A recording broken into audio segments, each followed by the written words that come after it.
Assalamualaikum warahmatullahi wabarakatuh.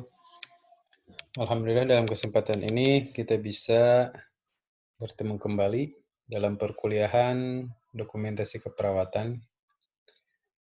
Untuk saat ini kita akan membahas tentang model dokumentasi keperawatan, model Process Oriented System, ya, atau disingkat POS, atau dikenal juga dengan istilah fokus, ya, di data fokus. Kemudian yang terdiri elemennya adalah DAR, ya, data, action, dan respon.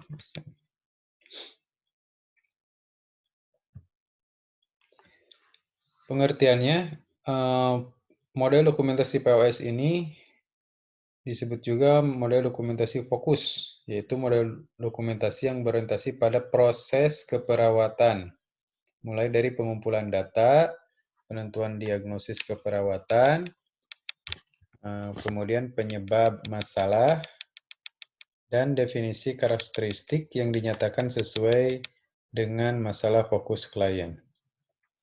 Ya, jadi ini lebih ke prosesnya.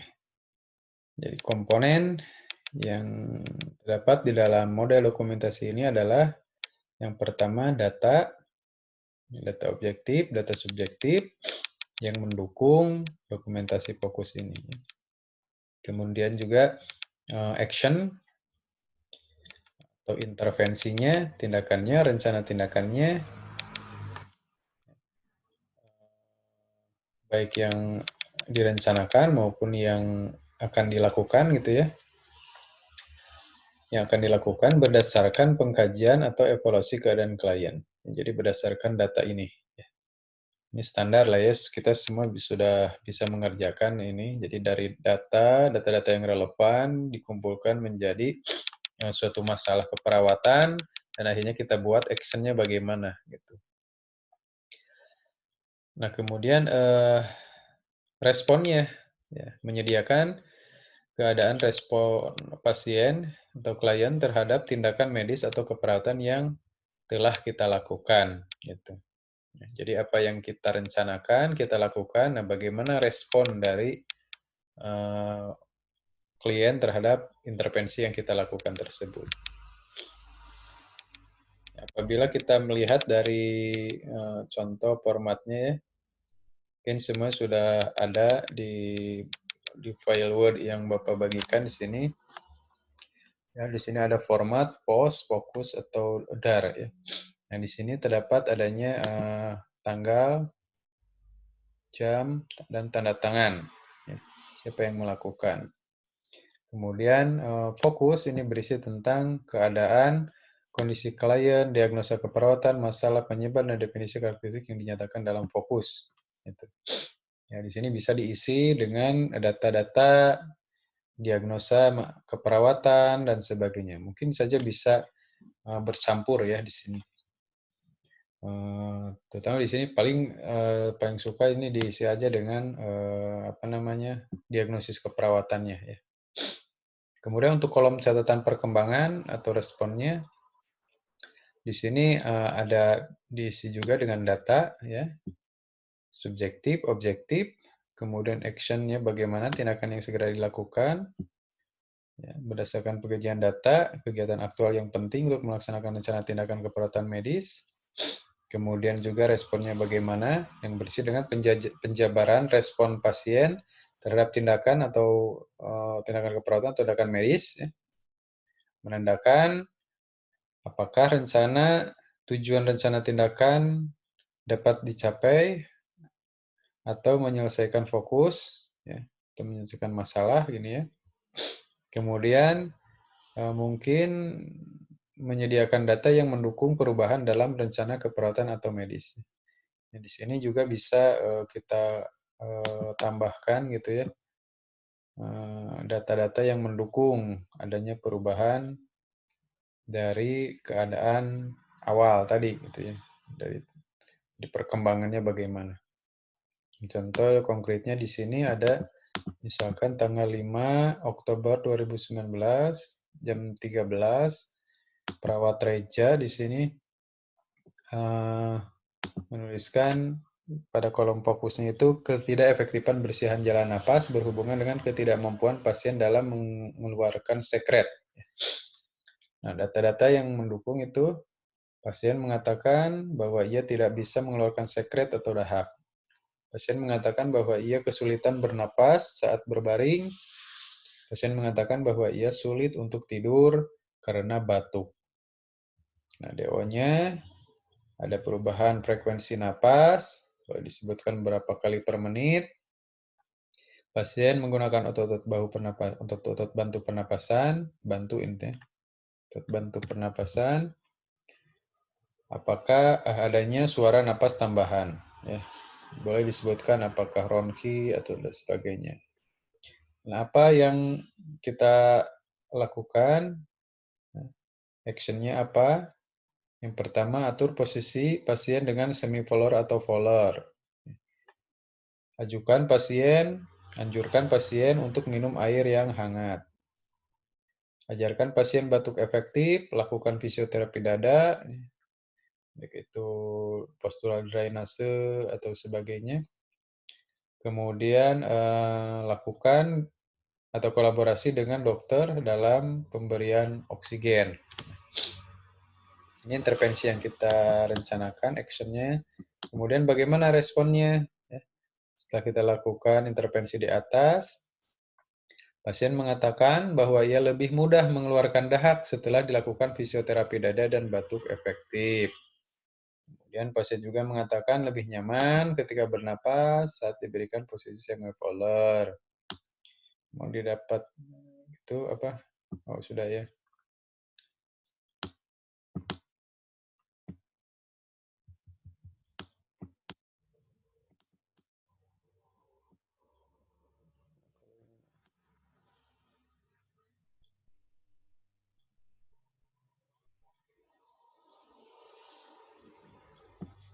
Ini kayaknya ada yang terputus nih. Ya, RR-nya bagaimana gitu ya datanya. Awalnya misalkan napasnya 23 menjadi responnya itu misalkan 18 kali per menit ya. Kita tulis di sini responnya. Tuh. Kemudian kembali lagi ke sini. Keuntungan dari metode ini adalah istilah fokus lebih luas dan positif dibandingkan dengan penggunaan istilah problem atau masalah keperawatan. Jadi ini bisa berisi tentang masalah keperawatan, diagnosa keperawatan, atau data-data yang menunjang atau tanda-tanda problem yang bisa mendukung masalah pasien gitu. Jadi kolom fokus ini bisa diisi segala rupa gitu ya. Tidak hanya masalah keperawatan saja. Pernyataan fokus pada tingkat yang paling tinggi adalah bentuk diagnosis keperawatan. Ini memang paling disukai ya. Dari kolom fokus diisi dengan diagnosis keperawatan. Fokus dengan DAR adalah fleksibel dan menyediakan kunci dan pedoman pencatatan diagnosis keperawatan. Waktu lebih singkat tanpa harus menulis pada beberapa bagian format, ya, karena cuma 3 kolom yang disediakan jadi lebih singkat. Kemudian sistem ini mudah digunakan dan dimengerti oleh tenaga kesehatan lainnya, ya, karena sudah terfokus pada masalah yang spesifik, datanya apa, intervensinya apa, kemudian responnya apa. Itu sangat mudah dibaca gitu. Kemudian bahasa dan proses pencatatannya menggunakan istilah yang umum. Kerugiannya penggunaan pencatatan action dapat membingungkan, khususnya tindakan yang akan atau yang telah dilakukan. Nah ini ya. Jadi memang masih karena terlalu umum gitu ya, action ini nanti lebih bingung ininya apa, mana yang telah dan akan dilakukan, itu menjadi tercampur di sini. Itu memang ininya apa, kerugiannya. Mungkin bisa dilihat sih, perbedaannya dari kalimatnya bagaimana ya. Misalkan kalimatnya kalau yang belum berarti kalimat perintah ya. lakukan pemberian oksigen. Nah, itu berarti belum, ya. Kalau melakukan tindakan pemberian oksigen berapa liter per menit, nah itu berarti tindakan yang sudah dilakukan. Nah, itu bagaimana penggunaan kata aktif dan pasif gitu ya. Yang sudah dan yang belum itu bisa dibaca, tapi memang masih tercampur. Nah, ini sedikit menyulitkan gitu. Jadi harus dibaca dengan teliti. Nah, untuk selanjutnya kita masuk ya pada dokumentasi model lain ini. Nah, ini sebenarnya juga mirip-mirip ya. Itu dengan model dokumentasi keperawatan POR atau Progress Oriented Record. Nah, apa itu model ini? Adalah model yang berorientasi pada perkembangan dan kemajuan klien. Kalau tadi berorientasi pada proses, jadi lebih menonjolkan dari action-nya gitu ya, action dan juga respon setelah yang akan dilakukan prosesnya di sini. Nah, ini lebih berkaitan dengan output-nya, hasilnya bagaimana ya. Hasil perkembangan, kemajuan dari pasien gitu. Nah, progress oriented record berisikan perkembangan atau kemajuan dari tiap masalah yang telah dilakukan tindakan. Jadi setiap masalah kita lakukan istilahnya evaluasi ya, monitoring, catat perkembangan atau kemajuannya. Kemudian disusun oleh semua anggota yang terlibat dengan menambahkan catatan perkembangan pada lembar yang sama. 3 jenis catatan perkembangan. Ya, di sini yang pertama catatan perawatan. Artinya di sini apa namanya? Catatan perkembangan keperawatan ya. Nursing note. Kemudian lembar alur atau flow sheet. Ya, biasanya di sini seperti kemarin dibahas yaitu berisi tentang apa namanya? Tindakan-tindakan yang rutin kita lakukan. Kemudian catatan pemulangan dan ringkasan rujukan atau discharge summary. Nah, catatan perawatan ini yang pertama hasil pengkajian perawat, misalnya pengkajian fisik, ya isinya. Kemudian yang kedua tindakan perawatan mandiri yaitu tindakan kegiatan atas inisiatif perawat sendiri, tindakan kolaboratif, ya yang isinya instruksi dokter. Kemudian isinya juga catatan perawatan ini evaluasi keberhasilan tiap tindakan keperawatan ya. Jadi evaluasi baik itu bisa pakai SOA, ataupun SOA Pierre. Kemudian intervensi berbagai petugas kesehatan lain kepada klien. Ya, dengan policy ini seperti kemarin dibahas ya, itu format yang memungkinkan perawat mencatat monitoring yang tidak perlu ditulis secara naratif ya, seperti terapi, berat badan, intake output, 24 jam, dan terapi obat. Flowsheet merupakan cara yang efisien mencatat informasi yang mudah mengetahui sehingga mudah mengetahui keadaan klien hanya dengan melihat grafik yang terdapat pada flowsheet. Ya. Jadi di situ terlihat apa namanya naik turunnya ya, sehingga bisa dilihat tren dari kemajuan terapi pasien. Disebut juga sebagai lembar observasi pasien ya, atau flowsheet atau istilah di rumah sakitnya itu Cardex ya, Cardex. Nah, itu flowsheet. Kemudian kalau discharge notes, catatan ini persiapkan ketika klien akan pulang atau pindah ke tempat perawatan yang lainnya. Ya. Jadi pindah dari ruangan satu ke ruangan yang lain atau dari ruang perawatan dari rumah sakit mau pulang ke rumah. Nah, ini disediakan discharge note berupa apa namanya ringkasan ya masalah-masalah keperawatan mana yang sudah diselesaikan ataupun yang masih perlu ditindaklanjuti ya. Itu di sini merupakan catatan bisa jadi catatan bagi sistem keperawatan komunitas ya yang nantinya menjadi alihan dari sistem perawatan klinis ya. Klien dan keluarga harus mendapatkan informasi yang diperlukan sebelum dipulangkan. Misalnya masalah kesehatan yang masih aktif. Nah, di sini Bapak, Ibu, bahwa si Bapak ini ya, pasien ini lukanya masih belum sembuh total gitu ya, masih perlu adanya perawatan di rumah ya. Kemudian memperhatikan tanda-tanda adanya infeksi, peradangan, semacam itu. Kemudian dibekali dengan tips atau tindakan yang harus dilakukan ketika menemukan tanda-tanda peradangan tersebut, seperti itu ya. Kemudian pengobatan terakhir, ini berkaitan dengan obat yang akan dikonsumsi selama di rumah gitu ya. Sampai tanggal berapa, dosisnya berapa, seperti itu ya. Kemudian penanganan yang masih harus diteruskan. Ini juga ya sama ya. Apakah karena pasien itu pulang itu kan belum tentu sembuh total gitu ya. Artinya masih membawa beberapa risiko yang mungkin bisa dialami ketika berada di rumah. Kemudian pola diet dan istirahat, support sistemnya bagaimana yang bisa menunjang eh, percepatan penyembuhan dari pasien tersebut ketika berada di rumah gitu ya. Misalkan pemenuhan dietnya bagaimana, monitoring dari kondisi luka gitu ya, mengkaji keluhan yang dirasakan pasien tersebut seperti itu. Nah, itu kita berikan pengetahuan atau istilahnya discharge planning ya.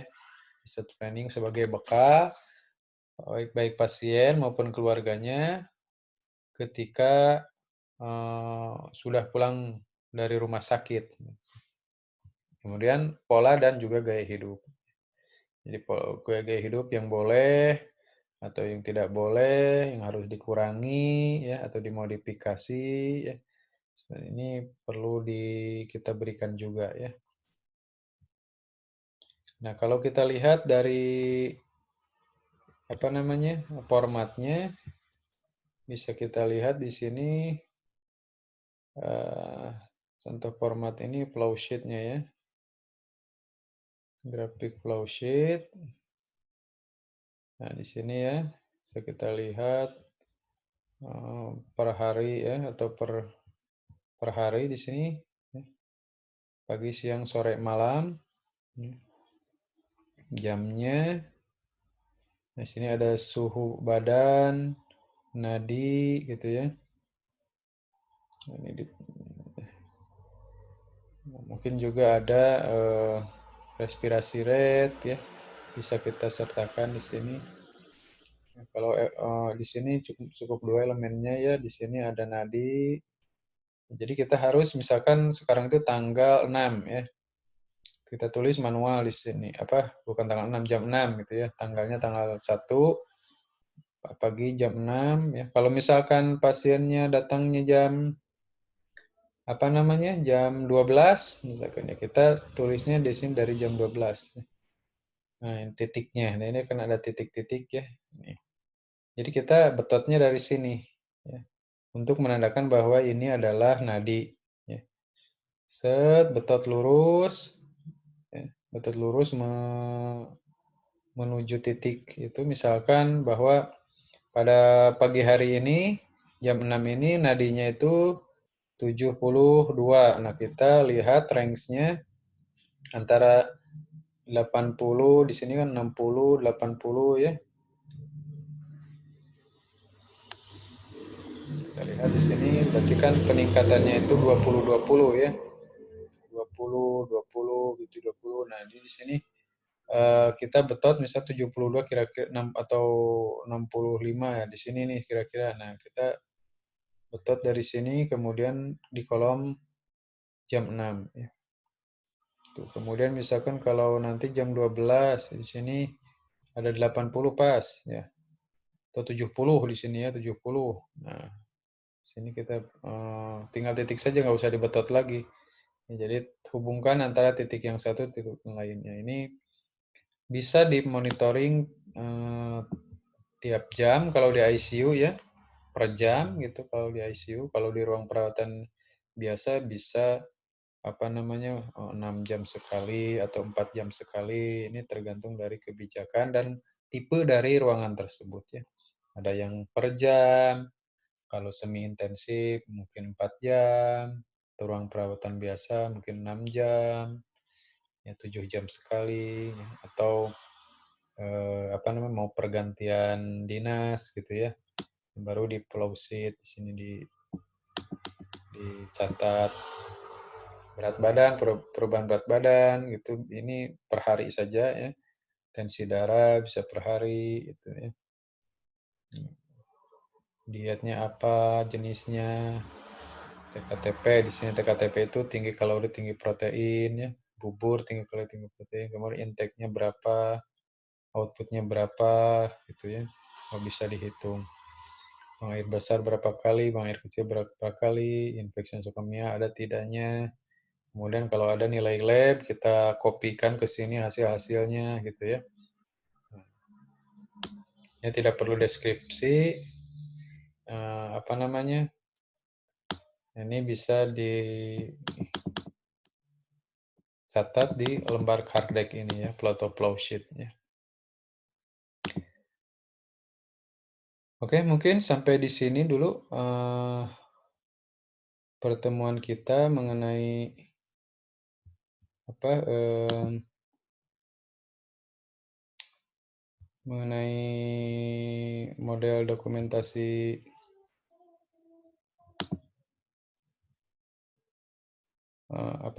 dokumentasi POS dan juga POR gitu ya. POS atau DAR dan juga model dokumentasi POR ya. Ini POR itu ada dua ya. Yang pertama itu problem oriented, yang ini progress ya, jangan kebalik nanti. Ya, assalamualaikum warahmatullahi wabarakatuh. Mohon maaf kalau ada kekurangan. Kalau ada pertanyaan silahkan di japri saja Bapak ya. Materinya sudah diberikan ya, tinggal dilihat-lihat lagi.